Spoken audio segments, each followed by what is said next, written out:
அப்படி வரும்போது தான் அவங்களுக்கு காதல் திருமணங்கள், கலப்பு திருமணங்கள், எதிர்பாராத திருமணங்கள், திடீர் திருமணங்கள், பேரண்ட்ஸுக்கு தெரியாம செய்யக்கூடிய திருமணங்கள் இது எல்லாமே அந்த நேரத்தில நடக்கக்கூடிய ஒரு நிகழ்வுகள்.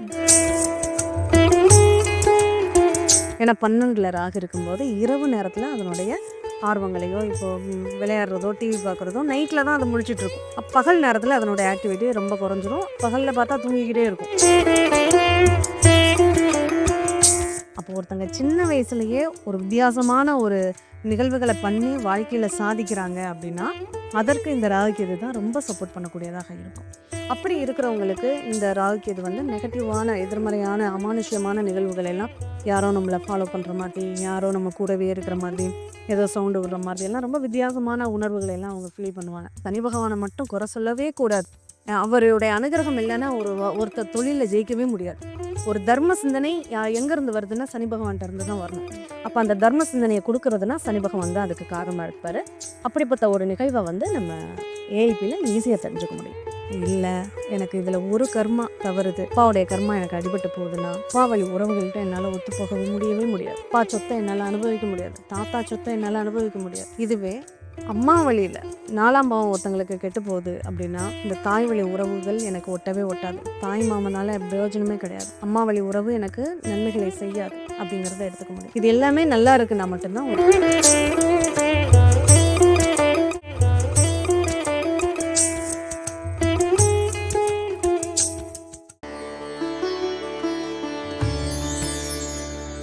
உங்கள் வாழ்க்கையின் அனைத்து பிரச்சனைகளுக்கும் சிறந்த ஜோதிடர்களிடம் தீர்வு காணுங்கள். ஆஸ்கஸ்ட்ரோ நேயர்களுக்கு வணக்கம். நம்ம கூட இன்னைக்கு ஏஎல்பி ஜோதிடர் டாக்டர் சாந்தி தேவி ராஜேஷ்குமார் மேம் இருக்காங்க. அவங்க கிட்ட இன்னைக்கு ஜோதிடம் சம்பந்தமா நிறைய விஷயங்கள், குறிப்பா தோஷங்கள் சம்பந்தமா நிறைய கேள்விகளும் அதற்கான பதில்களும் சொல்றதுக்காக மேம் இருக்காங்க. அவங்க கிட்ட இருந்து நிறைய விஷயங்கள் கேட்டு தெரிஞ்சுக்கலாம். வணக்கம் மேம். ஆஸ்கஸ்ட்ரோ நேயர்கள் அனைவருக்கும் வணக்கம். இந்த நாள் இனிய நாளாக அமைய வாழ்த்துக்கள். எப்படி இருக்கீங்க மேம்? ரொம்ப நல்லா இருக்கும். நீங்க எப்படி இருக்கீங்க? நல்லா இருக்கேன் மேம். Okay ma'am. இப்போ ராகு கேது தோஷம் வந்து எந்த காலகட்டத்தில், இப்போ வந்து திருமணம் வயதுலையா, இல்லைன்னா வந்துட்டு அவளுக்கு முன்னாடியா, இல்லை அதுக்கு அப்புறமா, வயதானதுக்கு அப்புறமா எந்த இடத்துல வரும்போது அதிக அளவு தாக்கத்தை ஏற்படுத்தும்? கண்டிப்பா. இந்த ராகு கேது பொதுவா இந்த 1ல ராகு கேது இருக்குன்னு வச்சுக்கோங்களேன். நம்மளுக்கு ஒரு 25 வயசு வரையும் பெரிய பிரச்சனைகள் இருக்கிறதில்ல. அதுக்கு மேல பிரச்சனைகள் வரும். ஏன்னா அடுத்து லக்னம் மாற்றம் ஆயிடும். லக்னம் மாற்றம் ஆகும்போது கார்னர்ல ராகு கேதுகள் சிக்கிடும். இப்ப இதுவே இந்த ராகு கேது இப்ப 3ஆம் இடத்துலயோ, 9ஆம் இடத்துலயோ இருக்குன்னு வச்சுக்கோங்க. அது கரெக்ட்டா 20 வயசு முடிஞ்சு 21வது வயசுல லக்னத்திலேயே ராகு கேதுன்னு வந்துரும். அப்படி வரும்போது தான் அவங்களுக்கு காதல் திருமணங்கள், கலப்பு திருமணங்கள், எதிர்பாராத திருமணங்கள், திடீர் திருமணங்கள், அ பேரண்ட்ஸுக்கு தெரியாம செய்யக்கூடிய திருமணங்கள் இது எல்லாமே அந்த நேரத்தில நடக்கக்கூடிய ஒரு நிகழ்வுகள். ஒரு சிலருக்கு 18 வயசுலயே இந்த ராகு லக்னத்தில வர ஆரம்பிச்சுடும். ஏன்னா அந்த பிறப்பு லக்னம் ரொம்ப கம்மியா தான் இருக்கு அப்படிங்கிறப்போ, அந்த 3வது லக்னம் வரும்போது இந்த ராகு கேது லக்னத்திலேயே இருக்க ஆரம்பிச்சுடும். அப்படி நம்மலாம் கேள்விப்பட்டுருக்கோம். ஒரு 16 வயசுல கூட அந்த பொண்ணு வீட்ட விட்டு ஓடி போயிடுச்சு.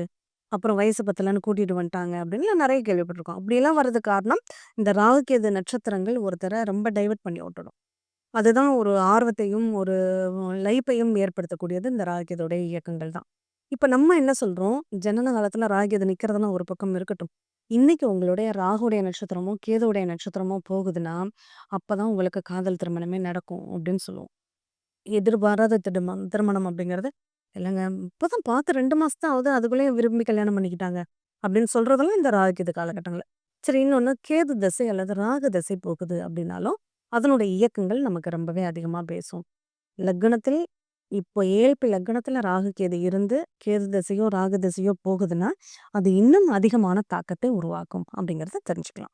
இப்போ வந்து பெற்றவங்க வந்துட்டு இப்போ ஒரு குழந்தைக்கு பார்க்குறாங்க ஜாதகம் அப்படின்னா, இப்போ அவங்க குழந்தைக்கு இப்போ 2 மாசத்துல இப்போ ராகு கேது தோஷம் ஆரம்பிக்க போகுது அப்படிங்கும்போது, அவங்க அத எப்படி குழந்தைக்கு அத பார்க்கணுங்கிற அவசியமே இல்ல. இது என்ன பண்ணும்? குழந்தை பருவத்துல இந்த ராகு கேது என்ன பண்ணும்? லக்னத்துல இருக்கக்கூடிய ராகு கேதுன்னா, அந்த குழந்தை ஒரு இடத்துல நிக்காது. அப்படி பம்பரம் மாதிரி சுத்திக்கிட்டே இருக்கும். ஐயோ! அவ்ளோ சுட்டித்தனம் பண்ணுதுப்பா! அதெல்லாம் சமாளிக்க நம்மளால முடியாது. எங்கள்ட்டலாம் குழந்தைய விட்டுட்டு போகாதன்னு, மத்தவங்க சொல்ற அளவுக்கு அதனுடைய சேட்டைகள் அப்படிங்கிறது அதிகமா இருக்கும். இதுவே 10 வயசுக்கு அப்புறம், அந்த லக்னத்துல இருக்கக்கூடிய ராகு கேது மாறிடும். இப்ப அடுத்த லக்னம் வரும்போது அதனுடைய நிகழ்வு மாறிடும். 12ஆம் இடத்துக்கு, 6ஆம் இடத்துக்கும் மாறிடும். அப்படிங்கும்போது, அந்த குறும்புத்தனத்த விட்டுட்டு அது சைலண்ட் ஆயிடும். அப்ப என்ன பண்ண ஆரம்பிக்கும்?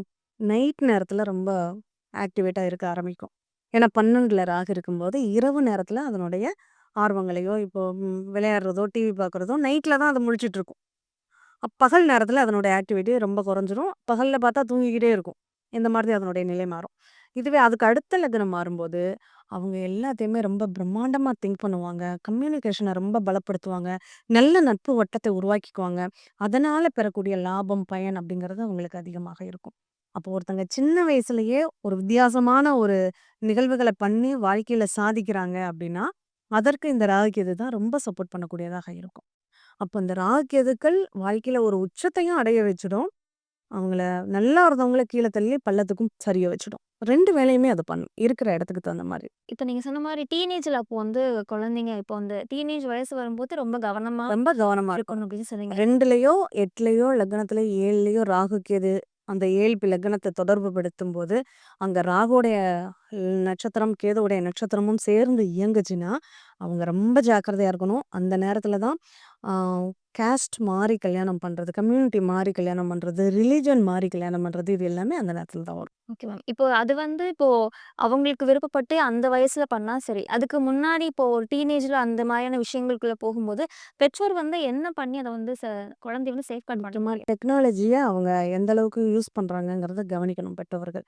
ஏன்னா, அதன் மூலமா தான் அவங்க வந்து மைண்ட் டைவர்ட் ஆகும். அதன் மூலமா தான் கெட்டு போவாங்க.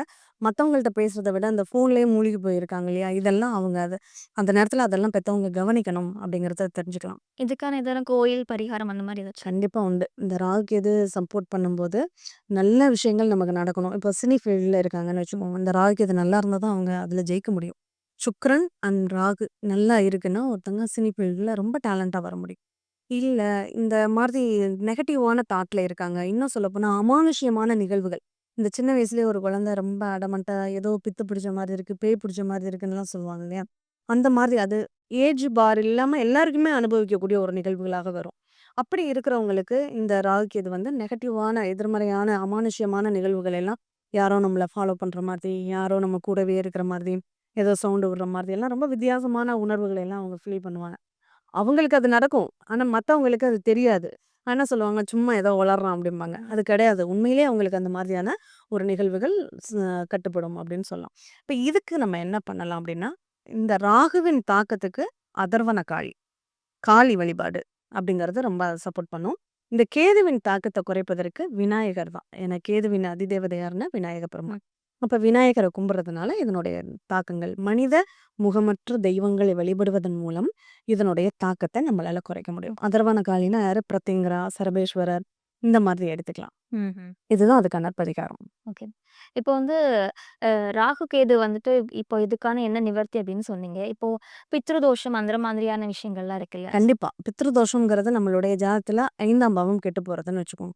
ஒருத்தருக்கு பிறக்கும்போதே பித்ருதோஷம்ங்கிறது அவங்களுடைய பூர்வ புண்ணியம்னு சொல்லக்கூடிய 5ஆம் பாவம் கெட்டு போயிருக்கு. அதோட கூடுதலா பித்ரு காரகன்னு சொல்லக்கூடிய சூரியனும் கெட்டு போயிட்டாருன்னா, அங்க பித்ருதோஷம் பலமா இயங்கும். ஆனா அது அவங்களுக்கு வாழ்நாள் பூரா அது தோஷம் தொடர்ந்து வருமானா? கிடையாது. வராது. இது அந்த வயது வரை மட்டும் தான். இப்ப எனக்கு ஒரு தொழில் நல்லா போய்க்கிட்டு இருக்கு.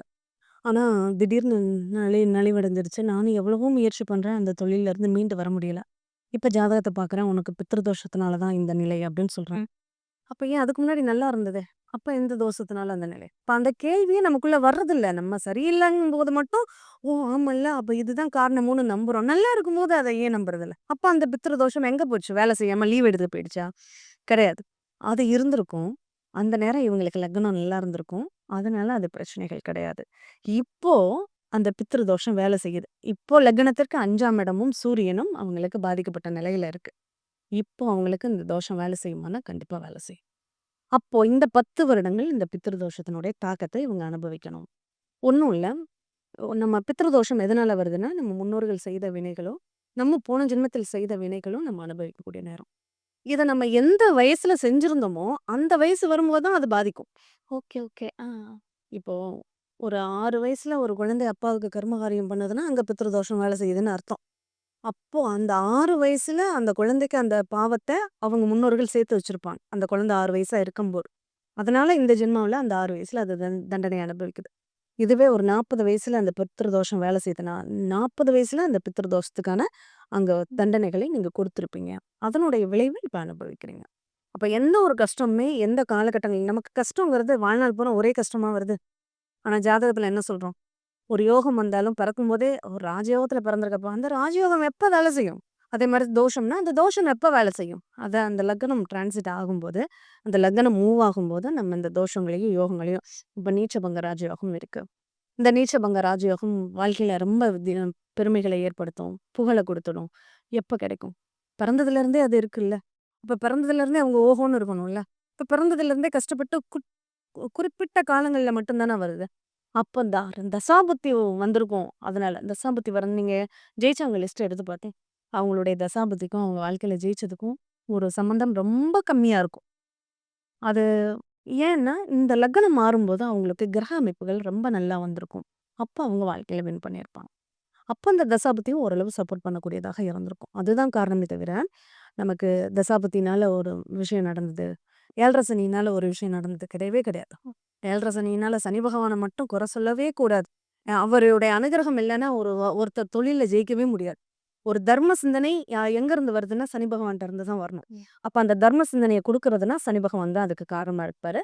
அப்படிப்பட்ட ஒரு நிகழ்வ நம்ம ஏஐபில ஈஸியா தெரிஞ்சுக்க முடியும். இப்போ அவங்க செஞ்ச ஒரு கர்ம வினைக்கான பலன இப்போ எத்தன ஜென்மம் ஆனாலும் சரி, அத அனுபவிச்சு தீரணும் அப்படின்னு சொன்னீங்க.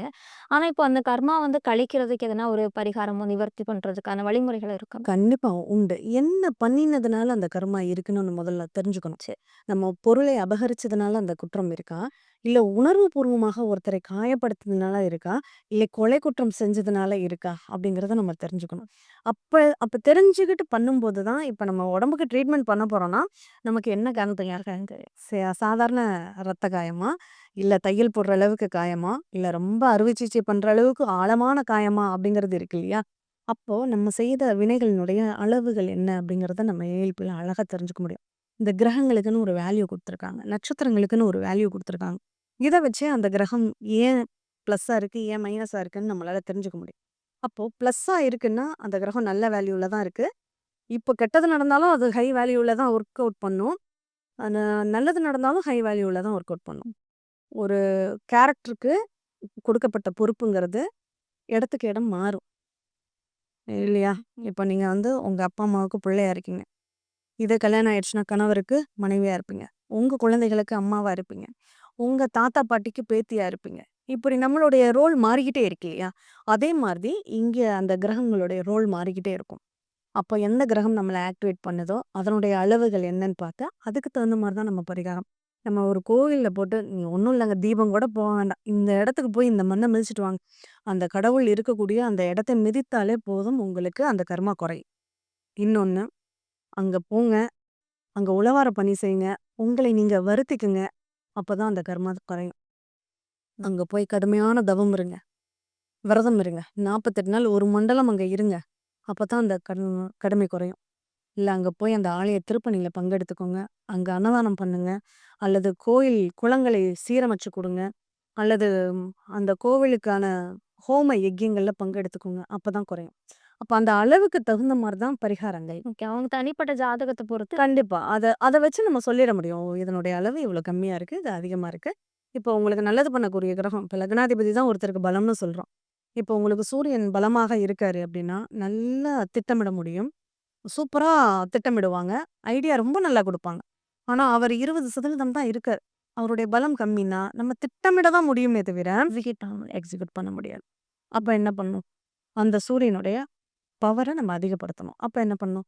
தினம் சூரிய நமஸ்காரம் பண்ணணும். சூரியனுக்கு போய் நம்ம கோயில்ல சூரியநாராயணர் கோயில்ல போயிட்டு, பாஸ்கரேஸ்வரர் கோயில்ல போயிட்டு வணங்குறது மட்டும் பரிகாரம் இருக்காது.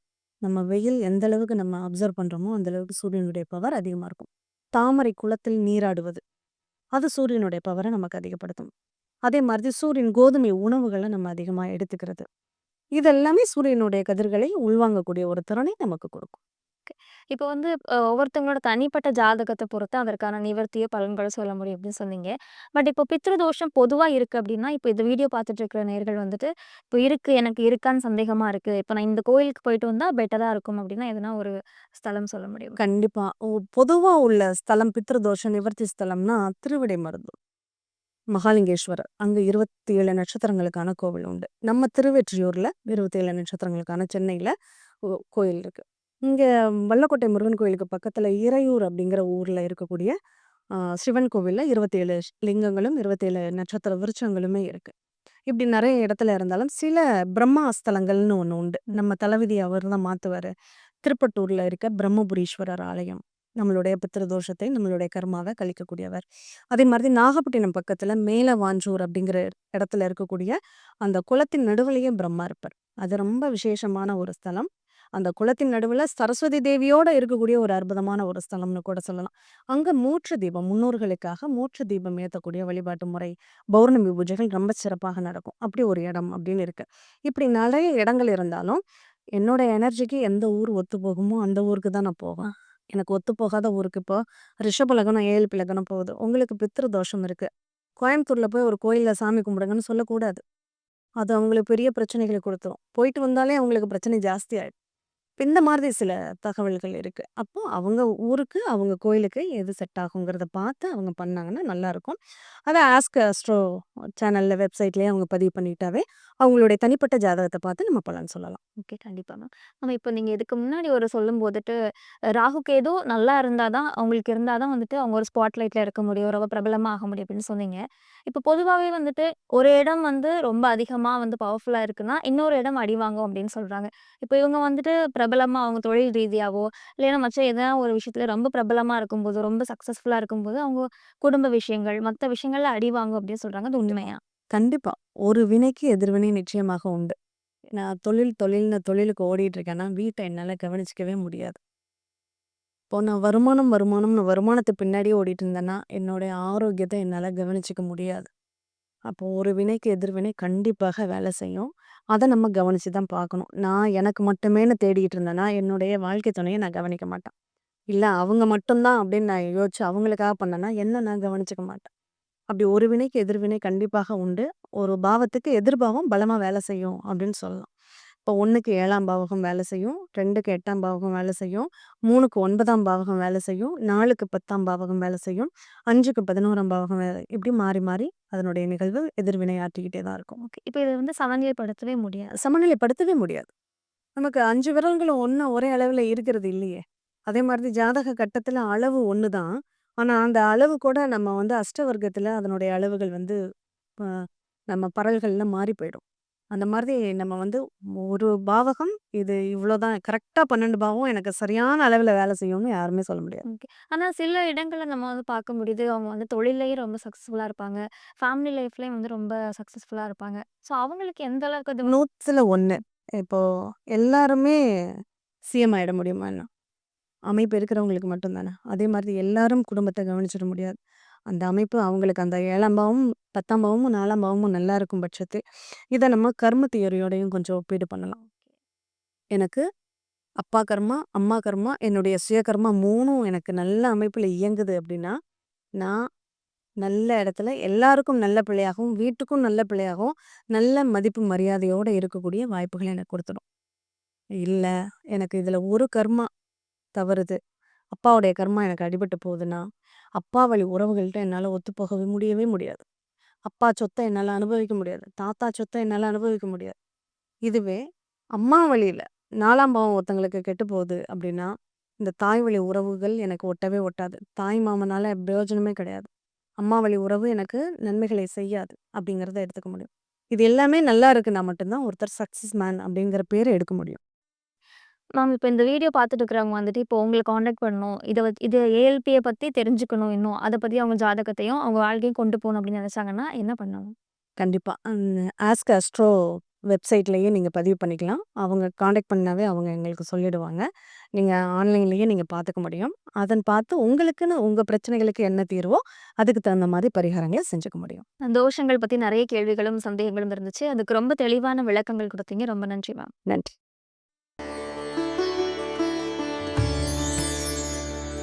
உங்கள் வாழ்க்கையின் அனைத்து பிரச்சனைகளுக்கும் சிறந்த ஜோதிடர்களிடம் தீர்வு காணுங்கள்.